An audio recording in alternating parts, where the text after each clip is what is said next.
యెషయా గ్రంథము 44వ అధ్యాయం 24వ వచనం అందరం కలిపి చదువుకుందాం. పేజీ సంఖ్య 606 క్రొత్త నిబంధనలో.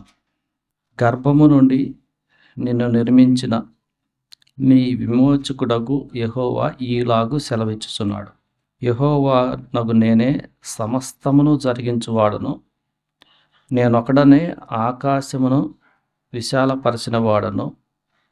నేనే భూమిని పరచిన వాడను. గర్భము నుండి మనల్ని నిర్మించిన మన విమోచకుడు, మనల్ని సృష్టించిన వాడు. సృష్టించిన దేవుణ్ణి మనం తెలుసుకున్నాం.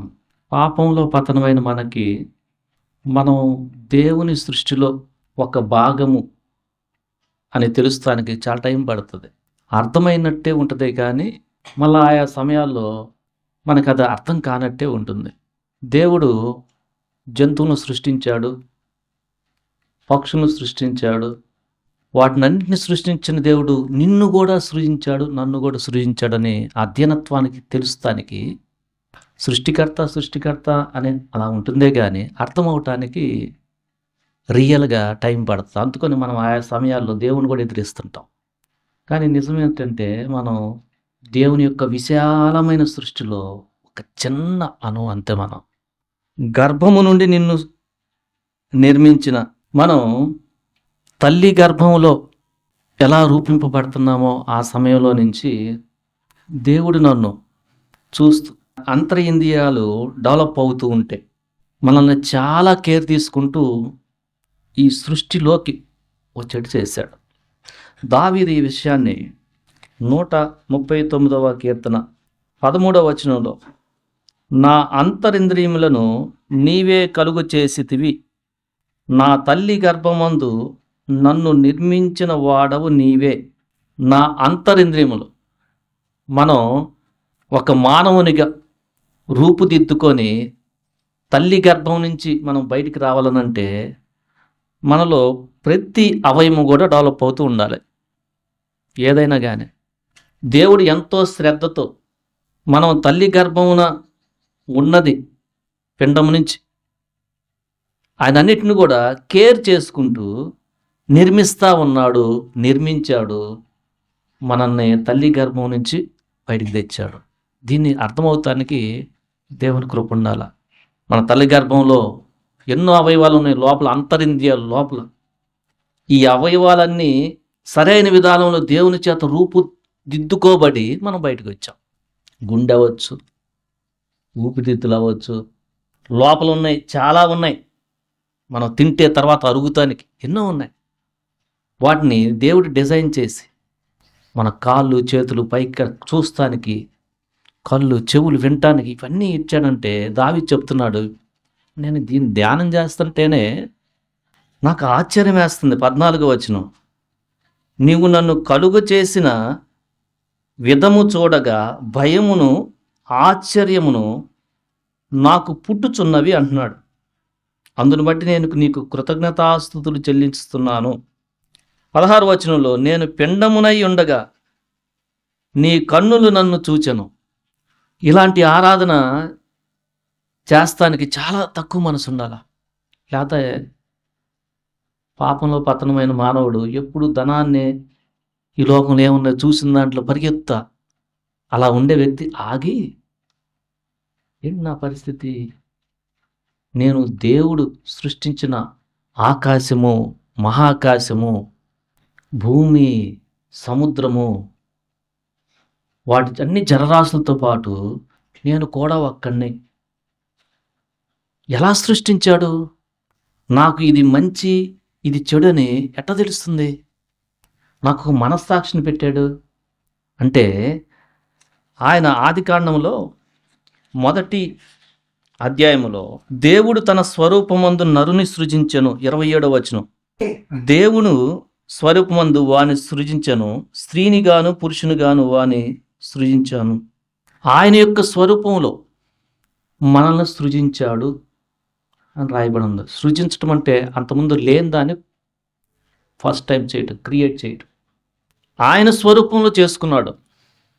పక్షుల్ని, జంతువుల్ని, చేపల్ని, మిగతా జీవుల్ని పాకు పురుగుల్ని ఆయన స్వరూపంలో చేసుకోవాల. ఇది మానవునికున్న ధన్యత. దేవుని స్వరూపంలో స్త్రీని గాను పురుషుని గాను మానవుని చేశాడు. దీన్ని బట్టి మనం మన దేవుణ్ణి స్తుతించాల. ఎందుకంటే మనకు ఒక ప్రత్యేకత ఉంది. దేవునికి ఏ లక్షణాలు ఉన్నాయో అవి మనకు కూడా ఉన్నాయి. పక్షులకి జంతువులకి లేని మనస్సాక్షి మనకుంది. మనం ఆలోచించగలం. మనం జాగ్రత్త పడితే ఒక నీతిలో మనస్సాక్షిని బట్టి బతకగలం. సో ఇవన్నీ కూడా దేవునికి ఏది న్యాయం ఏది అన్యాయం అనేది మనకి ఒక మనస్సాక్షిని పెట్టాడు. వేరే జీవితాలు లేవు. యోబు గ్రంథము 35:11 భూ జంతువుల కంటే మనకు ఎక్కువ బుద్ధి నేర్పుచు. మనకున్న మానవునికున్న బుద్ధి జంతువులకు ఉండదు. అందుకని బుద్ధి తగ్గినప్పుడు కొన్నిసార్లు తిట్టే విధానంలో ఏంటో జంతువులాగా ఉన్నావు అంటారు. అంటే దేవుడిచ్చిన బుద్ధిని కోల్పోయే స్థితికి వెళ్తున్నాడు. కానీ ఒరిజినల్గా మానవునికి ఉన్న ధన్యత ఏంటంటే భూ జంతువులన్నిటికంటే కూడా ఎక్కువ బుద్ధి, ఆకాశ పక్షుల కంటే ఎక్కువ జ్ఞానము కలుగ చేయొచ్చు. నన్ను సృజించిన దేవుడు ఎక్కడ ఉన్నాడని నేను నువ్వు అనుకుంటే చాలా ధన్యులు మనం. అలాంటి వాళ్ళు చాలా తక్కువ. ప్రభువా, ఈ సృష్టిలో ఉన్న ప్రతి జీవి కంటే నన్ను ప్రత్యేకంగా నీ స్వరూపంలో చేసుకున్నావు. కీర్తనలు 8:4 నుంచి చదవండి. మనుషుని జ్ఞాపకమునకు హ్మ్. నరపుత్రుని దర్శించుటకు వాడేపాటి వాడు హ్మ్. దేవుని కంటే వాడిని కొంచెము తక్కువ వానిగా ఉన్నావు. చేసి ఉన్నావు. హ్మ్. మహిమ ప్రభావంతో వానికి కిరీటము ధరింపజేసి ఉన్నావు. హ్మ్. నీ చేతి పనుల మీద వానికి అధికారం ఇచ్చి ఉన్నావు. హ్మ్. గొర్రెలన్నిటిని, ఎడ్లన్నిటిని, అడవి మృగాలను, ఆకాశ పక్షులను, సముద్ర మత్స్య మూలమును, సముద్ర మార్గంలో సంచరించుట వాటినన్నిటిని వాని పాదముల క్రింద నీవు ఉంచి ఉన్నావు. ఇది దేవుడు మనుషునికి ఇచ్చిన ఒక ప్రత్యేకమైన ఆధిక్యత. భక్తుడైన దావీదు చాలా తక్కువ మనసుతో మనుషుని జ్ఞాపకం చేసుకుంటకు వాడు ఏ పాటి వాడు అని చెప్తూ, నీవు దేవుని కంటే కొంచెమే తక్కువగా చేశావు. నువ్వు చేసిన చేతులు పనులన్నిటి మీద కూడా మానవునికి అధికారం ఇచ్చావు. అందుకని ఈ భూమి మీద ప్రతి దాన్ని కూడా కంట్రోల్ చేయగలిగిన వాడు మానవుడే. అది ఎలా వచ్చిందంటే దేవుడు మానవునికి అధికారం ఇచ్చాడు. ఇదే మాట ఆదికాండము 1:28 దేవుడు వారిని ఆశీర్వదించెను. ఎట్లనగా మీరు ఫలించి అభివృద్ధి పొంది విస్తరించి భూమిని నిండించి దాన్ని లోబరుచుకొనుడి. సముద్రపు చేపలను ఆకాశ పక్షులను భూమి మీద ప్రాకు ప్రతి జీవిని ఏలుడి అని దేవుడు వారితో చెప్పాడు. ఎలా వచ్చిందంటే మనకు ఆధిక్యత దేవుడిచ్చింది. అదే మనం మనిషిగా పుట్టకపోతే మానవ జన్మ అనేది గిఫ్ట్ ఫ్రమ్ గాడ్. వేరే జంతువులకి ఈ కాన్షియస్ అనేది లేదు. వేరే జంతువులు ఎలా పడితే అట్లా ప్రవర్తిస్తాయి. దేవుడు అని ఆలోచించాలని వాటికి ఉండదు. అయితే మానవునికి ఒక ప్రత్యేకత ఏంటంటే దేవునితో కనెక్షన్ ఉంది. అయితే పాపం వలన ఆ కనెక్షన్ పోయింది. ఇప్పుడు కన్ఫ్యూజన్లో ఉన్నాడు. సో అందుకని కొంతమంది సృష్టించిన ఆయన్ని తెలుసుకోకుండా సృష్టి తర్వాత చూసే ధనం వైపు పరిగెడతా ఉన్నారు. సృష్టిలో చూసిన వస్తువులు వీటి మీదే ఆలోచన ఎక్కువ చూపే వాళ్ళు చాలామంది ఉన్నారు. ఇన్ఫ్యాక్ట్ రక్షణ పొందకపోతే నా పరిస్థితి, నీ పరిస్థితి. అసలు మన ఒరిజినల్ పరిస్థితి ఏంటంటే దేవునికి మనకి చాలా దగ్గరతనం ఉంది. కొంచెం తక్కువ వానిగా చేశాడు. ఫెలోషిప్ ఉంది. పాపంలో పతనం అయిపోయిన తర్వాత మన పరిస్థితి ఏంటంటే ఆయన అసలు మర్చిపోయాం. అందుకనే రోమిలికి రాసిన పత్రిక 1:25 చదవండి. వారు హ్మ్. దేవుని అసత్యమునకు మార్చి సృష్టికర్తకు ప్రతిగా సృష్టమును పూజించి సేవించి ఉమ్. యుగముల వరకు ఆయన స్తోత్రార్హుడై ఉన్నాడు. ఆమేన్. మనం సృష్టికర్తని మర్చిపోయి ఎలా అయిపోయామంటే చివరికి పాపం వలన సృష్టిని పూజిస్తున్నాం. ఇది పతనమైన మానవుని యొక్క స్థితి. ఈరోజు రక్షణ పొందిన నీవు దేవుడు నిన్ను సృజించాడు. గర్భం నుంచి నీ యొక్క అంతరింద్రియములు డెవలప్ అవుతున్న కాడి నుంచి పిండంగా ఉండగానే చూస్తూ రూపురేఖలు ఇస్తూ నిన్ను నిర్మించి గర్భం నుంచి బయటికి తెచ్చాడు అనే ఆలోచన ఉంటే, ప్రభువా నేను నా తల్లి గర్భంలో రూపింపబడుతూ అప్పుడు సమయంలోనే పిండంగా అవయవాలు డెవలప్ అవుతున్న సమయంలో నుంచి నన్ను చూస్తూ నన్ను సృష్టించావు. అంతేకాదు ఈ భూమి మీద సృజించిన ప్రతి జీవి కంటే కూడా నాకు ఒక ప్రత్యేకత ఇచ్చావు. నీ స్వరూపంలో చేసుకున్నావు. జంతువు కంటే నాకు ఎక్కువ బుద్ధి ఇచ్చావు. మనకు ఎన్నో పురుగులు తిరుగుతున్నాయి, పక్షులు తిరుగుతున్నాయి, వాటికంటే నాకు జ్ఞానాన్ని ఇచ్చావు. అయితే నేను పాపములో పతనమైపోవటం వల్ల ఒకప్పుడు నిన్ను ఎరగకుండా నీవు సృష్టించిన వస్తువుల్లో నేను ఎతుకుతున్నాను దేవుణ్ణి. అయితే నీ ప్రియకుమారుడైన యేసు క్రీస్తులో నాకు ఈ గ్రహింపు ఇచ్చావు.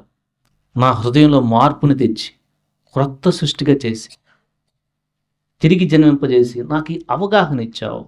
ఇప్పుడు నేను నీ కుమారుణ్ణి అనే గ్రహింపు ఇచ్చావు.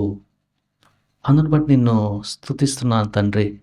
ఇది ఎప్పుడు కూడా మనకి చాలా అవసరం. మనకు జాగ్రత్త లేకపోతే మళ్ళా మనం ఈ సృష్టిలో ఉన్న వాటి వైపు చూస్తూ ఆకర్షించే ప్రమాదం ఉంది. చాలా ప్రమాదం ఉంది. అది ఎప్పుడు మనకి ఆ జ్ఞానం వస్తుందంటే సృష్టిలో ఉన్న యావత్తులు, నేను ఒక చిన్న, ఎంతోమంది ఉన్నారు, ఎన్నో జీవులు ఉన్నాయి, ఎంతో విశాలమైంది, మహాకాశాలు ఉన్నాయి, అన్నీ ఆయన చేతి పనులు. నేను ఆయన సృష్టిలో ఒక భాగాన్ని, ఆ లో హార్ట్. ఆ తర్వాత నన్ను ఎంతో శ్రద్ధ తీసుకొని ఆయన నన్ను నిర్మించాడు. అంతేకాదు ఈ సృష్టిలో ఉన్న ప్రతి దాని మీద నాకు ప్రత్యేకమైన అధికారాన్ని ఇచ్చాడు. ఏలుండి అని చెప్పాడు. ఏలండంటే ఎలా పడితే రఫ్గా ఏలటం కాదు. జాగ్రత్తగా చూసుకోండి, మీకు ఆ బాధ్యత ఉంది. మనకి ఏలండంటే పెత్తనం చేసేసి ఎట్లా పడితే అట్లా ప్రవర్తించటం కాదు. చాలా జాగ్రత్తగా చూసుకోండి. మనమైతే అంతకుముందు సృష్టిని పూజించాం. ఇప్పుడు మనకి ఆ గ్రహింపు దేవుడు ఇచ్చాడు. అంతేకాదు మనం బ్రతకటానికి ఎట్లా, అసలు మనం ఎలా బతుకుతున్నాం అనేది నెమ్మదిగా ఆలోచిస్తే మనకి ఆహారం వస్తానికి కావాల్సిన పరిస్థితులన్నీ కూడా ఆయన సృష్టిలో చేశాడు. మనకి కావలసిన కూరగాయలు ఆయన ఇస్తున్నాడు. 104వ కీర్తనలో 15వ వచనం చదవండి. ఉమ్, ఉమ్, ఉమ్, ఉమ్. అన్నీ చేస్తున్నాడు ఆయన. మనకి ఈ జ్ఞానం ఉంటే, ఈ జ్ఞానం మనం జాగ్రత్త లేకపోతే రోజుకు ఒక్కసారి కూడా ఆలోచన రాదు. ఇది మనకు వచ్చే ఆలోచన ఏంటంటే మనం పనుల్లో బిజీ అయిపోవటం. అదే మన పరిస్థితి. ఎంత బిజీ అయినా అసలు నేను బతుకుతానికి ఆహారం, భూమి ఎలా మొక్కలు పండించేస్తుంది అనే అవగాహన కలిగితే మనకు చాలా తక్కువ హార్ట్ ఉంటుంది. ఇప్పుడున్న పరిస్థితుల్లో, పాపం విస్తరించిన ఈ పరిస్థితుల్లో రక్షణ పొందిన మనకి ఈ జ్ఞానం కావాలి. ఏ జ్ఞానం అంటే, నేను నీ సృష్టిలో అణువు. అయితే నాకు చాలా ధన్యత ఉంది. ఎలా అంటే, సృష్టి యావత్తులో నువ్వు జీవం గల దేవుడివి, నాకు జీవాన్ని ఇచ్చావు. సృష్టిలో ప్రతి జీవికి కూడా జీవం ఎలా వచ్చిందంటే నీ వల్లనే. అయితే నన్ను మానవులుగా చేశావు, నీ స్వరూపంలో చేశావు. నేను పతనమై నిన్ను పూజించగా సృష్టిలో ఉన్న వస్తువుల్లో నిన్ను చూస్తూ ఉంటే నీ ప్రియకుమారుడైన క్రీస్తులో నాకు రక్షణ ఇచ్చి అవగాహన ఇచ్చావు. నీ బిడ్డగా చేర్చుకున్నావు. అంతేకాదు నేను ఈ లోకంలో బతకటానికి ఆహారాన్ని ఇస్తున్నావు. ఈరోజు ఇక్కడ కూర్చొని మనం నెమ్మదిగా వాక్యం వినగలిగి, నెమ్మదిగా అలా ఉండగలిగామంటే దేవుని యొక్క మహాకృపే. ఎందుకంటే మన పరిస్థితి ఏంటంటే ఆవిరే. సో, అందుకని మనం ఈరోజు నన్ను నిర్మించావు, గర్భంలో నేను రూపింపబడుతూ నా అంతరింద్రియాలు డెవలప్ ఉండగానే పిండంగా నన్ను చూస్తూ నన్ను నిర్మించావు, నీ పోలికలు చేసుకున్నావు. సృష్టిలో ఉన్న ప్రతిదానికంటే వేరే జీవి కంటే నాకు ఎక్కువ బుద్ధి ఇచ్చావు, ఆకాశ పక్షుల కంటే ఎక్కువ జ్ఞానం ఇచ్చావు. అయితే పాపంలో పతనమైన నా పరిస్థితి ఏంటంటే నిన్ను ఎరక్క మునుపు నువ్వు సృష్టించిన వాటిని నేను పూజించాను. ఇది తెలిస్తే మీకు ఈ బిజీ స్కెడ్యూల్లో మీరు జాబ్లో చాలా బిజీ అయిపోతుంటారు. ఈ వాక్యం విన్నారు, ఇప్పుడు విన్నారు, జాబ్లో బిజీ అయిపోతారు. అంటే మళ్ళీ దాంట్లోనే తనుకొని వెళ్ళిపోతాం. కొంతమంది చదువుకునే వాళ్ళు చదువులో బిజీ అయిపోతారు. ఇవన్నీ కూడా ఇక్కడ వచ్చినాయే. ప్రతిది కూడా నువ్వు పుట్టిన తర్వాత వచ్చినాయే. కాకపోతే జ్ఞానం ఉంటే ఈ లో హార్ట్ డెవలప్ అవుతుంది. నేను ఎంతటి వాడిని, నువ్వు చేస్తా ఉన్నా చదువుతా ఉన్నా చాలా తక్కువ హార్ట్లో ఉంటాం. నా పరిస్థితి ఏంటంటే గాలి వీస్తే లేకపోయే పరిస్థితి. అంతేకాదు, క్రీస్తులో ఆయన ఏం చేశాడంటే మనకి నూతన జన్మ అనుభవాన్ని ఇచ్చి మన ఆయుష్ని నిత్య ఆయుష్ కింద చేశాడు. నిత్య జీవం అది. ఆయనతో సదాకాలం మనం ఉంటాము. దేవుడి మాటలు దీవించునుగాక. ఆమేన్.